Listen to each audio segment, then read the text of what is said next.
What's going on, Raiders? Zulum here, and today we're going to be talking about 3 champions that completely transformed my account.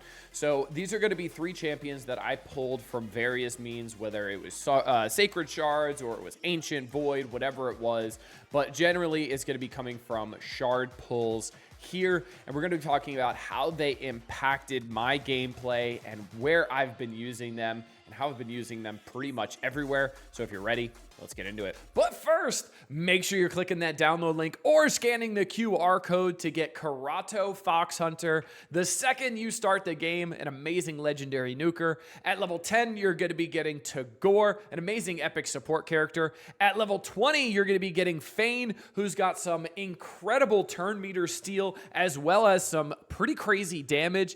And then at level 30, you're going to be getting Vergus, who's a defense-based champion to help keep your other characters alive. And then this is super important. Day number 1 within the first 24 hours of making your Raid Shadow Legends account. Type in promo code Monkey King to get Sun Wukong, one of the best free legendaries they have ever given. And if you're on iOS, make sure you're clicking a different link in the description to type in any promo codes. All right, let's do it. So we've got 3 people here, and we're going to go in chronological order, at least for me. So the first one that really changed my account, and it was one of my first shard opening videos, is gonna be Lissandra. So Lissandra is somebody that I pulled as a kind of a buy one get one free when I ended up using some shards to pull for that event. I can't remember who I got with Lissandra, but it was somebody that was not good, and then I ended up pulling her. And I didn't know how good of a pull this was at first, and then I realized it when I was like, oh, I looked at her kit and I was like, wait a second, she's kind of nuts. So starting off, increase ally speed in all battles by 24%. That alone is one of the best all-around auras in the game. Having an ally speed in all battles, all game modes, absolutely everywhere is kind of insane. So this works in dungeons, this works in faction wars, this works in arena. Like, I used her absolutely everywhere, and I was using Lissandra before I got Arbiter as well. She was my speed lead in arena for a long time. Then I ended up getting Udex, started using Udex there, but she's been my speed lead in dungeons, Spider for AoE rewinds, which we'll talk about, just absolutely everywhere. Fire Knight as well. She has been an absolute godsend to my roster here. Absolutely amazing. I couldn't be happier with Lissandra, and it's because her kit is so insane. So Transference attacks one enemy, transfers all debuffs from this champion to the target. This is really insane, especially on things like Spider, things like Clam Boss, Hydra. Like, just being able to transfer all of those debuffs off of her and transferring them to the enemy is absolutely insane. Even if she can't transfer them because they might have a block debuffs buff on them, I still cleanse myself with an A1, and that's insane, right? That is so nice. I love that, and I love being able to choose when I want to use that as well. Very strong, very good, especially if you have a lot of debuffs on you. You can transfer all of them back to a boss, get those poisons, burns, whatever it might be, right back on the enemy. The A2, Exhaustion, attacks one enemy, fully depletes the target's turn meter. 3 turn cooldown when booked, and I do have it booked. This is awesome. I love this A2. Fully depleting a target's turn meter is absolutely insane. This is so useful in Fire Knight, especially in the harder stages that I've been starting to get to, which is why you see I have double accuracy set on, because she needed the accuracy to land that rewind from the A2, and it has been working for me, which is great. So really strong A2 here. Nothing wrong with a turn meter rewind ever. Really great. The only problem is that's the only thing it does. There's obviously she's not here for damage, right? She's here for controlling effects. But her bread and butter is gonna be the A3 Energize. It's on a 4-turn cooldown when booked down. It's originally at a 6-turn cooldown. Places a 30% increased speed buff on all allies for 2 turns, fills the turn meter of all allies by 30%, and decreases the turn meter of all enemies by 30%. So full team increased speed, full team turn meter increase by 30%, and AoE enemy decrease speed, enemy rewind. Like, it doesn't get much better than that, right? Like, this is one of the best abilities in the game, especially when you have this paired with the mastery tree here, and you have it paired with lasting gifts. Has a 30% chance to extend the duration of any buff cast by this champion by 1 turn. That happens way more than 30%, and I don't know why. I feel like it happens so often, but having a 3-turn increased speed go because of that is so insane, because then it comes all the way back around and they have 3 turns of it. Like, this is so nice. This is so useful in Spider, because you can rewind all the Spider links, including the Spider boss, especially with the A2. This also works extremely well in wave content as well, extremely well in Fire Knight, even in places where you can't rewind, like in Clan Boss, where you can't rewind the Clan Boss, or in Hydra. This is still an AoE increased speed and turn meter fill by 30%. So this is still great, even if you're going in places where they can't be rewound. Still amazing, still extremely useful. Lissandra was my first most impactful pull, and I couldn't have been happier with her. I love her. I still use her everywhere. She's amazing, amazing, amazing. Now, next up, we're going to an epic character, and this epic character is no secret. I've made an entire video just on him, and that's going to be Geomancer. Yeah, I got Geomancer from Prism Shards. It was my first and only time pulling Prism Shards. And when I pulled him, this was the only character that I pulled. I didn't pull any legendaries except for Geomancer. And Geomancer essentially is a legendary if you don't know him. He is absolutely balls to the wall, insane. He is so good. I have him in Righteous, Perception, and then Accuracy right now. And then I also have some decent accessories on him as well. Nothing too crazy though, but he is really the bread and butter of what an epic character can be. He's absolutely insane. His kit is so good, and there's one part of his kit that just makes him insane, but let's go over all of it. So Tremor Staff attacks all enemies, has a 30% chance of placing a 50% decrease accuracy debuff for 2 turns. That's always really great. Decrease accuracy is always a very strong ability. This is also an AoE. It's only 30%, but again, this is an A1, so I don't expect much coming from an A1. For the A2, Creeping Petrify removes all buffs from a target enemy, then attacks them. He'll also steal all buffs if the target is under an HP burn debuff placed by this champion. And we'll get into that. That's going to be on his A3. It also reduces the cooldown of Quicksand Grasp by 2 turns if the target is killed by this skill while under an HP debuff placed by this champion. Which a lot of the times that's not the case, because a lot of the times you're using him in bosses, Clan Boss, Hydra, stuff like that. But they can die in Hydra technically, right? Because when you decapitate them, technically that is a kill. So that's really cool. I love the stealing of buffs. Stealing of buffs is always amazing. Absolutely insane there. Then the A3, this is an insane part of his kit, and it's not even the best part of his kit. Quicksand Grasp fully depletes the target's turn meter, fills the champion's turn meter by the amount the target lost. Right then and there, stealing turn meter, absolutely insane. Amazing. Has a 75% chance of placing an HP burn and a 25% weaken debuff on the target for 3 turns. So this is where that HP burn is coming from that was mentioned in the A2. It also puts a weaken out there. It gets booked down to a 3-turn cooldown, normally at a 5, but epic books, super easy to come by, so make sure you are booking this guy all the way up.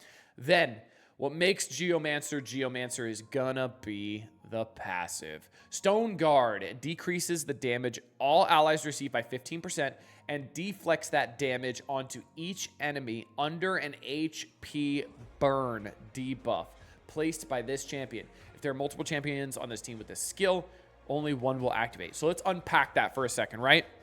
So not only are you decreasing the amount of damage received by 15%, but you're also deflecting that 15% damage onto anybody who has an HP burn on them, which at a 3-turn cooldown, especially if you're going against a boss, this is always going to be up. They're always going to be under an HP burn or a weaken because it's a 3-turn cooldown and it's 3 turns of this debuff. So they're always going to have that really, really strong.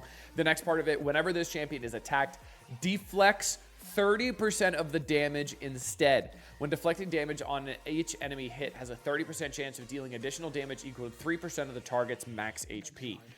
This right here, like this passive is absolutely insane. This just screams Clan Boss Hydra. Survive as long as you can, take as much damage, heal it back up, take more damage. So literally deflecting all of the damage that you are taking by 15%, and then also deflecting the damage that just Geomancer is taking by 30%. And it's also got a chance of dealing additional damage equal to 3% of the target's max HP.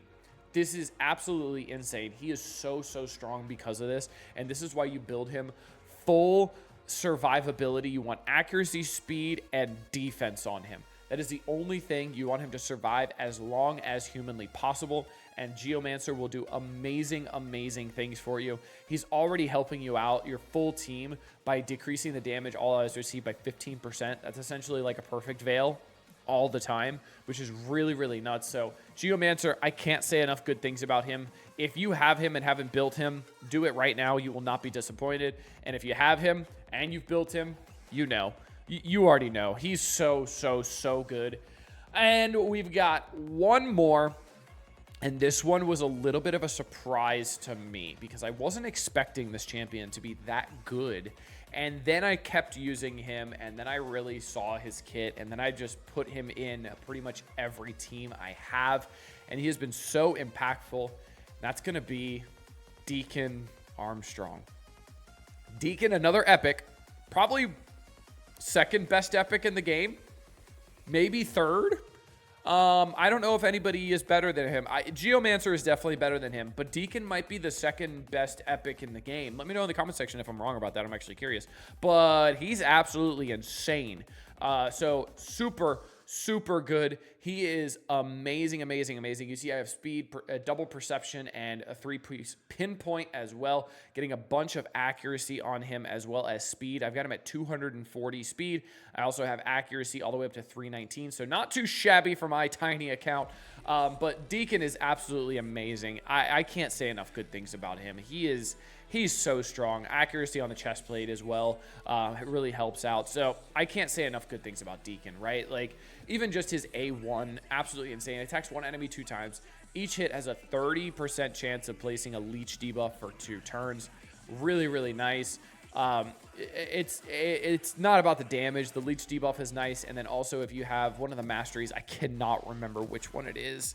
It's not this one. It's not this one. Is it this one? No, it's not that one. This one, Evil Eye. So decrease the target's turn meter whenever this champion hits them with the default skill for the first time. So this also becomes a rewind as well on the first hit, which is great. And it's by 20%. So a 20% rewind as well with that mastery is really nice. So that's pretty much what's going to happen here. He's also useful in Fire Knight because of this, because it's a double hitter. Nothing wrong with a double hitter, right? We all like that, especially if you have ally calling in ally assists as well. Double hitters are always great.